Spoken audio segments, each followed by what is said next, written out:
Could Donald Trump's next rally ignite a massacre? Ben Dixon drops by to talk about it. Check this out. Leave your comments, ding the bell, share it with your friends, and subscribe to our channel. On the line with us right now is Ben Dixon, host of The Benjamin Dixon Show. TheBenjaminDixonShow.com is the website. His Twitter handle is The BPD Show.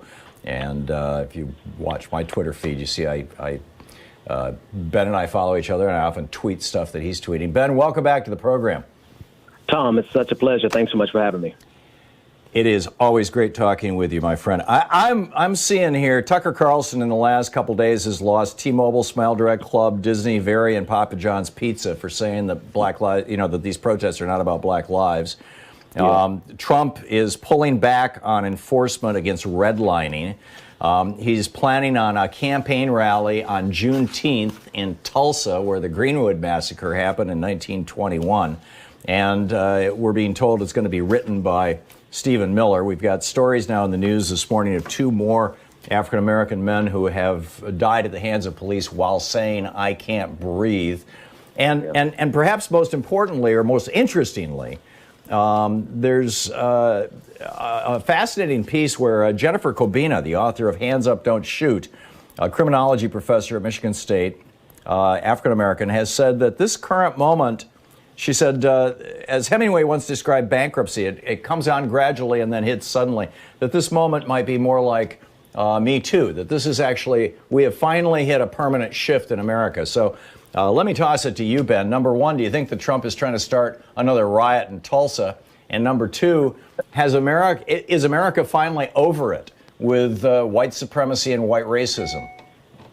Oh man, the second question is a tough one. So, let me start with the first one.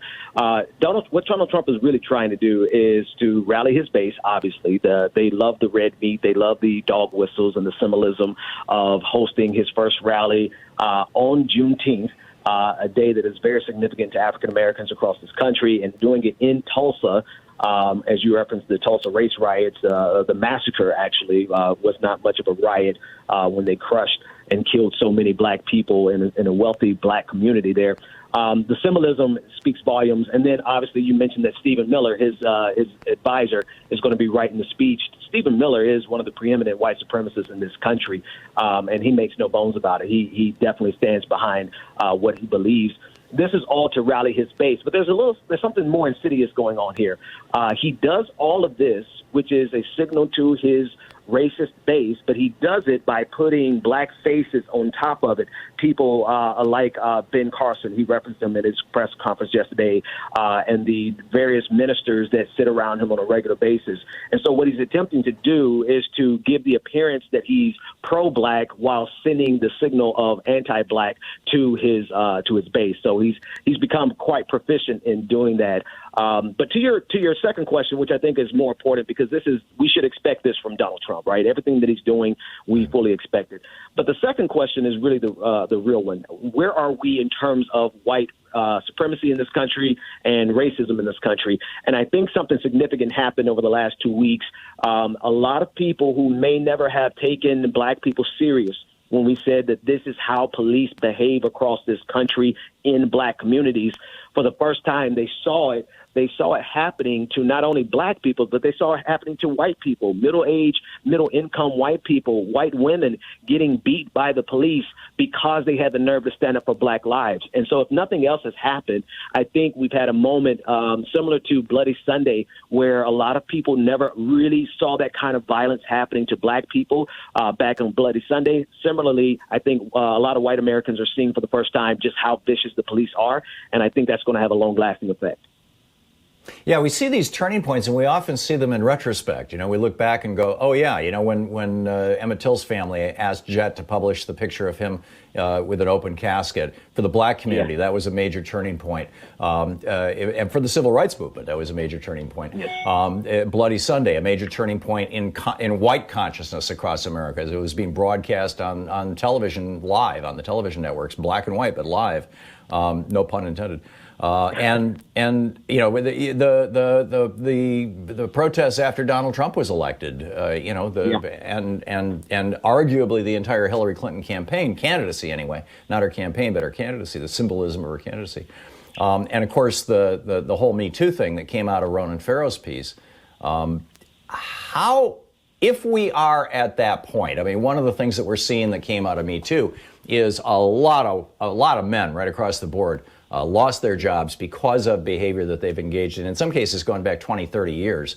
And it's continuing. I mean, Chris Matthews was the latest to be pulled out of the media, for example. They're the ones that are probably the most visible, but this is happening across corporate America.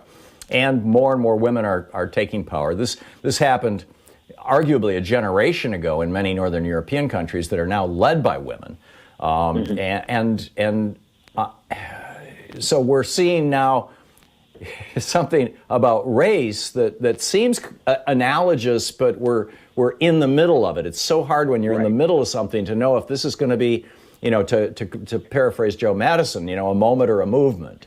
And if it's a movement, is it one that is going to have deep roots? Because, frankly, the white community is who created this problem starting 400 years ago. The white community has maintained this problem right up to this day. We've got a white president in the White House who's continuing to promote this. And in fact, as I was mentioning, I think this is just amazing. The Justice Department has dropped their redlining cases with regard to mortgages by 84%. The Obama, the last case, the last year, the Obama administration, they prosecuted 25 cases. Trump is down to 3.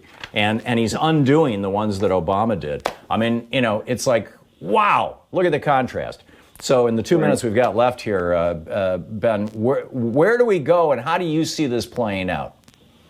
So I think the challenge is a little more daunting, because we're striking at the power center of America. This movement is, of course, it was catalyzed by George Floyd in that horrific video, but it took on so much more meaning in terms of fighting against this police state. And I think a lot of Americans have to just come to terms with the fact that we do, in fact, live in a police state. I don't think there's any other way to categorize it when you see how the police came out at the bidding of mayors to protect, quote unquote, their streets.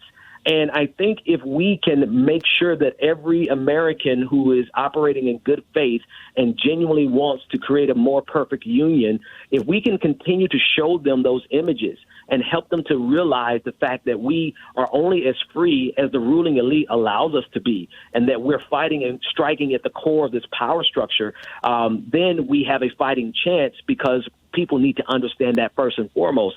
But it's still daunting for us to take on such a power structure head on, because we're not just talking about racism, which is it's in itself its own beast, but we're also talking about the power of the ruling elite to use the political structure to weaponize the police to keep us suppressed and keep people who would challenge them suppressed. So that's what this was really about. And we talk about black and white. It is very significant that we have more white people today who can see that very clearly. And I think what's going to happen that will ensure, Tom, that this is not just a moment but a movement is the fact that we saw so many people just living their lives. Some were not even protesters, getting abused by the police. I think those are images that we cannot let get out of the people's minds.